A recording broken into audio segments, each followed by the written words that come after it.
Ito si Lolong, ang pinakamalaking buhaya na nahuli sa Bunawan Creek sa Agusan del Sur noong September 3, 2011, tumitimbang ng 1,075 kilo at may habang 20 feet at 3 inches.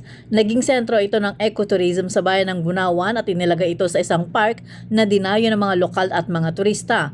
Ang sapantahan ng mga tao ay kinain nito ang isang mangingisda at isang 10 taong gulang na batang babae na katawan na lamang ang natagpuan at walang ulo, pati na rin ang pagkawala ng ilang kalabaw sa lugar. Subalit sa ginawang pagsusuri sa tiyan ni Lolong, walang nakitang buto ng tao at buto ng kalabaw. Namatay si Lolong noong February 10, 2013 dahil sa pneumonia at cardiac arrest, fungal infection at stress. Noong 2017 ay dinala sa National Museum ang na-preserve ng katawan ni Lolong at isa ngayon sa mga tampok na attraction sa National Museum.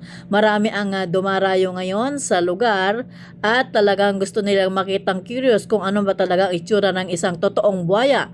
Hindi yung mga buhaya na nababalitaan ngayon na mga politikong nagnakaw ng pera.